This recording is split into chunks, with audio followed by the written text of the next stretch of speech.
അസ്സലാമു അലൈക്കും വറഹ്മത്തുള്ളാഹി.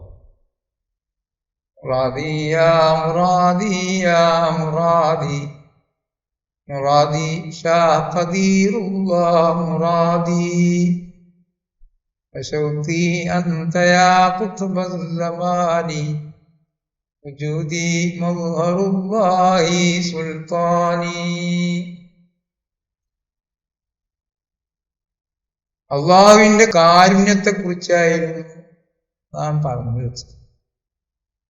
ഇൻഷാ അല്ലാഹ് ഒന്ന് രണ്ട് കാര്യങ്ങൾ കൂടെ അതിന്റെ തുടർച്ചയായി പറഞ്ഞു പരിശുദ്ധ റമളാനിൽ നാം ഉദ്ദേശിച്ച സീരീസിലേക്ക് പ്രവേശിക്കാം. ഒരിക്കൽ റസൂലുള്ളാഹി സ്വല്ലല്ലാഹു അലൈഹി വസല്ലം പറയുകയുണ്ടായി, അതാനി ഖലീലി ജിബ്രീലു ആനിഫൻ. ഇപ്പൊ കുറച്ചു മുമ്പ് ജിബ്രീൽ അലൈഹിസ്സലാം എന്റെ കൂട്ടുകാരൻ ജിബ്രീൽ അലൈഹിസ്സലാം എന്റെ അടുത്ത് വന്നു ഒരാളെ കുറിച്ച് പറഞ്ഞു. 500 വർഷം അദ്ദേഹം കടലിൽ അള്ളാഹുവിന് ഇബാദത്ത് ചെയ്തു. അതിനുവേണ്ടി എല്ലാ സൗകര്യങ്ങളുമുള്ള ഒരു പർവ്വതം അള്ളാഹു അദ്ദേഹത്തിന് ഒരുക്കി കൊടുത്തു. കടലിന്റെ മധ്യത്തിലുള്ള ആ പർവ്വതത്തിനടിയിലൂടെ അദ്ദേഹത്തിന് ശുദ്ധജലം ലഭിക്കും. ഒരു റുമ്മാൻ പഴം എല്ലാ ദിവസവും രാത്രി അയാൾക്ക് ആ പർവ്വതത്തിലെ ഒരു വൃക്ഷത്തിൽ നിന്ന് ലഭിക്കും. അത് അദ്ദേഹം കഴിച്ചാൽ പിന്നീട് വൈകുന്നേരം വരെ വിശക്കുകയും. അങ്ങനെ ഇബാദത്തിലായി 500 വർഷം കഴിച്ചു കൂട്ടിയതിന് ശേഷം അദ്ദേഹം മരണപ്പെട്ടു. അള്ളാഹു പറഞ്ഞു, ഉദ്ഖുൽ ജന്നതി ബിറഹ്മതി, എന്റെ സ്വർഗത്തിലേക്ക് നിങ്ങൾ പ്രവേശിക്കുക, എന്റെ കാരുണ്യം കൊണ്ട് പ്രവേശിക്കുക എന്ന് പറഞ്ഞപ്പോൾ അദ്ദേഹം പറഞ്ഞു, ബൽ ബി അമലി, അല്ല, എന്റെ അമൽ കൊണ്ട് പ്രവേശിക്കാം. അദ്ദേഹം സ്വന്തമായി ആലോചിച്ചത് ഒരു നിമിഷം നേരം പോലും ഒഴിവാകാതെ 500 വർഷം തുടർച്ചയായി അള്ളാഹുവിന് ഇബാദത്ത് ചെയ്ത്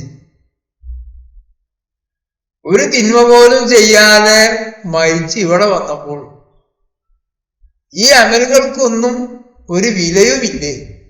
ഈ അമലുകൾ കൊണ്ട്, ഈ കർമ്മങ്ങൾ കൊണ്ട്, ഈ ഇബാദത്തുകൾ കൊണ്ട് എനിക്ക് സ്വർഗത്തിൽ പ്രവേശിക്കാൻ ആവുകയില്ലേ? അള്ളാഹു തീർത്ത് പറഞ്ഞു, ഇല്ല, എന്റെ കാരുണ്യം കൊണ്ട് നിങ്ങൾ സ്വർഗത്തിൽ പ്രവേശിക്കുക. അദ്ദേഹം വീണ്ടും പറഞ്ഞു, ബൽ ബി അമലി, എന്റെ ഇബാദത്ത് കൊണ്ട് പ്രവേശിക്കാം. അള്ളാഹു മലക്കുകളോട് പറഞ്ഞു, കാൽക്കുലേറ്റ് ചെയ്യും അദ്ദേഹം ചെയ്ത അമലുകളും ഞാൻ അദ്ദേഹത്തിന് ചെയ്തു കൊടുത്ത അനുഗ്രഹങ്ങളും എണ്ണി പരസ്പരം അനുപാതം നോക്കി എങ്ങനെയാണ് ഫലം വരുന്നത് അതനുസരിച്ച് ചെയ്യും.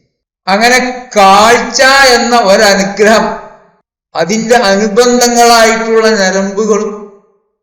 ഞരമ്പുകളിലൂടെയുള്ള രക്തപ്രവാഹങ്ങളും രക്തസഞ്ചാരങ്ങളും കണ്ണിൽ സൂര്യപ്രകാശം എത്തിച്ചതും കണ്ണിന്റെ പ്രതലം ആ രീതിയിലാക്കിയതും, ഇങ്ങനെ ലക്ഷക്കണക്കിന് അനുഗ്രഹങ്ങൾ കണ്ണ് എന്ന ഒരനുഗ്രഹവുമായി, ഒരൊറ്റ അനുഗ്രഹവുമായി ബന്ധപ്പെട്ട് മലക്കുകൾ എണ്ണിത്തുടങ്ങിയപ്പോൾ 500 വർഷത്തെ ഇബാദത്തുകളെല്ലാം ഈ കണ്ണെന്ന അനുഗ്രഹത്തിന് നന്ദിയായി രേഖപ്പെടുത്തുകയാണ്.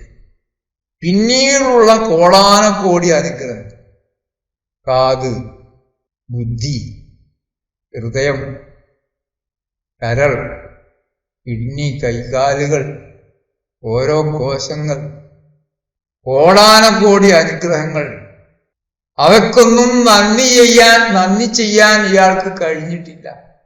നന്ദി കെട്ടവനാണ് ഇവനെ നരകത്തിലേക്ക് അയക്കൂ എന്ന് അള്ളാഹു പറഞ്ഞതോടെ അദ്ദേഹം വഴിക്ക് വന്നു. വേണ്ട റബ്ബേ, ഞാൻ നിന്റെ റഹ്മത്ത് കൊണ്ട് സ്വർഗത്തിൽ പ്രവേശിക്കാം. അദ്ഖുലു ജന്നതക ബിറഹ്മതിക യാ പഠിച്ചവനെ, നിന്റെ റഹ്മത്ത് കൊണ്ട് ഞാൻ സ്വർഗത്തിൽ പ്രവേശിക്കാം. അള്ളാഹുവിന്റെ കാരുണ്യത്തിന്റെ അവസ്ഥയാണ് സഹോദരങ്ങളെ. നമുക്ക് അവൻ ചെയ്തു തന്ന കാരുണ്യം എണ്ണിയാൽ ഒടുങ്ങാത്തതാണ്. അതായത് ഹർമോയസൂബർത്തനം ചെഗോന ബഹർമോയ ശുക്രേക്കും. എന്റെ ശരീരത്തിലുള്ള ഓരോ രോഗങ്ങളും അള്ളാഹുവിന്റെ ദാനമാണ്. ഞാൻ നാവ് കൊണ്ടല്ല, കൈകാലുകൾ കൊണ്ടല്ല, വിരലുകൾ കൊണ്ടല്ല, ഓരോ രോമം കൊണ്ടും അള്ളാഹുവിന് നന്ദി ചെയ്യണമെന്ന് തീരുമാനിച്ചാൽ അതെങ്ങനെ ഞാൻ അവന് നന്ദി ചെയ്തതാവും? അതെല്ലാം അവൻ്റേതല്ലേ. അവൻ ചെയ്തു തന്ന അനുഗ്രഹത്തിന് ഞാൻ എന്റേത് കൊണ്ട് നന്ദി ചെയ്യേണ്ടവനല്ലേ? നന്ദി ചെയ്യാൻ അവൻ തന്നത് തന്നെ ഉപയോഗിക്കുന്നത് നന്ദിയാകുമോ? എനിക്ക് അല്ലാഹു കണ്ണ് തന്നു. ആ കണ്ണ് തന്നതിന് ഞാൻ നന്ദി ചെയ്യുന്നത് എന്റെ നാവ് കൊണ്ട് അൽഹംദുലില്ലാ എന്ന് പറഞ്ഞ് നന്ദി ചെയ്തു എന്ന് സങ്കല്പിക്കുന്നു. നാവ് കൊണ്ട് അൽഹംദുലില്ലാ എന്ന് പറയാൻ, ആ ശബ്ദം പുറത്തു വരാൻ വായു വേണം. വായു നമ്മുടെ കണ്ടങ്ങളിലുള്ള പ്രത്യേക തന്തികളിലൂടെ പ്രത്യേക രൂപത്തിൽ ചലിക്കണം. അപ്പോഴാണ് ശബ്ദമുണ്ടാകുന്നത്. അതെല്ലാം ഒട്ടും പ്രയാസമില്ലാതെ അള്ളാഹു ചെയ്തു തന്നു. അത് ചെയ്യാൻ നമ്മെ തോന്നിപ്പിച്ചു, നമുക്ക് പ്രചോദനം നൽകി, അതിന് തൗഫീഖ് നൽകി. ഇങ്ങനെ കണ്ണിന്റെ ഒരു കാഴ്ച തന്നതിന് ഒരു അൽഹംദുലില്ലാ പറയാൻ അള്ളാഹുവിന്റെ ആയിരക്കണക്കിന് അനുഗ്രഹങ്ങളെയാണ് നാം ഉപയോഗിക്കുന്നത്. അപ്പൊ ഒരു കണ്ണ് തന്നതിന് ഒരു അൽഹംദുലില്ലാ പറയുന്നതോടെ 1000 അനുഗ്രഹങ്ങൾ നാം വീണ്ടും ഉപയോഗിച്ചു. അതിന് 1000 ഗുണിക്കണം, 1000 പ്രാവശ്യം വീണ്ടും നാം അൽഹംദുലില്ലാ പറയേണ്ടതായിട്ട്. ഒരു കണ്ണ് തന്നതിന് ഒരു അൽഹംദുലില്ലാ പറഞ്ഞാൽ ആ അൽഹംദുലില്ലാ പറഞ്ഞതിന് 1000 തവണ അൽഹംദുലില്ലാ പറയാൻ നാം ബാധ്യസ്ഥരായി. അത് പറഞ്ഞു കഴിഞ്ഞാൽ 1000 ഗുണിക്കണം 1000 അൽഹംദുലില്ലാ വീണ്ടും പറയേണ്ടവരായി പറയാൻ നാം ബാധ്യസ്ഥരായി. ഇങ്ങനെ ഒരനുഗ്രഹത്തിന് തന്നെ നന്ദി ചെയ്താൽ സഹോദരങ്ങളെ നന്ദിയുള്ളവനാവുന്നു. കാരണം നാം നന്ദി ചെയ്യുന്നതെല്ലാം അവൻ്റേത് ഉപയോഗിച്ച് തന്നെ. അവൻ തന്ന കണ്ണിന് നാം നന്ദി ചെയ്യുന്നത് അവൻ തന്ന നാവ് കൊണ്ടും അവൻ തന്ന കൈകാലുകൾ കൊണ്ടുമാണ്. അതെങ്ങനെ നന്ദിയാവും?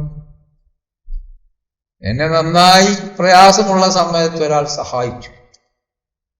ഞാൻ അദ്ദേഹത്തിന് നന്ദി ചെയ്യാൻ അദ്ദേഹത്തെ ഹോട്ടലിൽ കൊണ്ടുപോയി വിഭവസമൃദ്ധമായ ഭക്ഷണം വാങ്ങിക്കൊടുത്തു.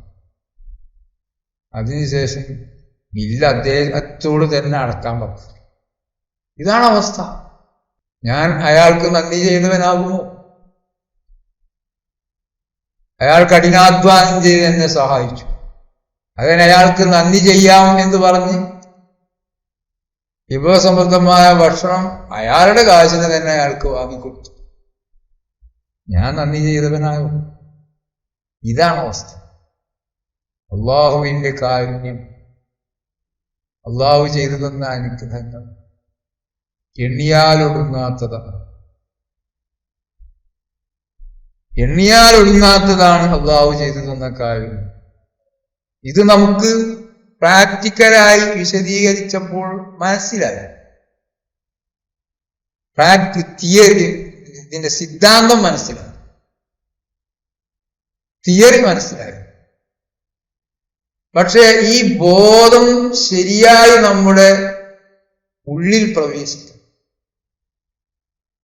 അള്ളാഹു എന്ന് പറയുമ്പോഴേക്കും അള്ളാഹുവിന്റെ കാരുണ്യം, ഒരിക്കലും നന്ദി ചെയ്യാനാവാത്തതായ കാരുണ്യമാണ് അവൻ എനിക്ക് ചെയ്തിരിക്കുന്നതെന്ന ആ ബോധം. അങ്ങനെയാണ് എൻ്റെ അവനോടുള്ള സമീപനമെന്ന ആ പ്രത്യേകമായ തിരിച്ചറിവ് അതുണ്ടാകാൻ ഈ വിവരം ഉണ്ടായതുകൊണ്ടായില്ല, ഈ വസ്തുത മനസ്സിലാക്കിയത് കൊണ്ടായില്ല. അതൊരു മാനസികാവസ്ഥയാണ്. അതുണ്ടാകാൻ അള്ളാഹുവിന്റെ മഹത്വം ഉൾക്കൊള്ളാൻ നമുക്കൊരു ശൈഖ് നിർബന്ധമാണ് സഹോദരൻ. ഒരു ശൈഖിനെ മുറുകെ പിടിച്ചാൽ മാത്രമേ ആ ഒരു അവസ്ഥ, ആ ഒരു ബോധം നമ്മുടെ ആത്മാവിൽ രൂഢമൂലമാവുകയുള്ളൂ. അപ്പോഴാണ് ആ ഒരവസ്ഥയിൽ നമുക്ക് ജീവിക്കാനാകുന്നത്. ഒന്നരായ ഖുതുബുസ്സമാൻ ഷെയ്ഖ് യൂസുഫ് സുൽത്താൻ ഷാ ഖാദിരി ചിശ്തി മഹാനവറുകളുടെ പകരക്കാരൻ, ഇന്ന് പരിശുദ്ധമായ തൗഹീദിന്റെ അമരക്കാരൻ, പരിശുദ്ധമായ തൗഹീദ് ജനമനസ്സുകളിൽ സ്ഥാപിച്ചു കൊടുക്കാനുള്ള യോഗ്യതയും കഴിവുമുള്ള ഒന്നരായ ഷെയ്ഖ് നിസാമുദ്ദീൻ സുൽത്താൻ ഷാ ഖാദിരി ചിശ്തി, ഖുതുബുസ്സമാൻ ഷെയ്ഖ് യൂസുഫ് സുൽത്താൻ ഷാ ഖാദിരി ചിശ്തി മഹാനവറുകളുടെ പൊന്നോമന പുത്രനും പകരക്കാരനുമായ നിസാമുദ്ദീൻ സുൽത്താൻ ഷാ ഖാദിരി ചിശ്തി മഹാനവറുകളെ സമീപിച്ചാൽ, അവിടുത്തെ നിർദ്ദേശമനുസരിച്ച് ജീവിച്ചു മഹാനവറുകളെ നാം ഷെയ്ഖായി സ്വീകരിച്ചാൽ ഇൻഷാ അല്ലാഹ് ഈ ഒരു ബോധം നമ്മുടെ ആത്മാവിന് ഊട്ടിയുറപ്പിക്കും. അള്ളാഹുവിന്റെ കാരുണ്യം അനന്തമാണ്. അതിനെത്ര തന്നെ നന്ദി ചെയ്താലും മതി വരില്ല എന്ന ആ ബോധം, അത് തിയറികൾക്കതീതമായി ആ ഒരു മാനസികാവസ്ഥ നേടിയെടുക്കാൻ കഴിയും. ഇൻഷാ അല്ലാഹ് അള്ളാഹു തൗഫീഖ് നൽകുമാറാകട്ടെ. മഹാനവറുകളെ സമീപിക്കുക, പരിശുദ്ധമായ ജീലാനി ശരീഫിലാണ് അണയുക. അസ്സലാമു അലൈക്കും വറഹ്മത്തുള്ളാഹി.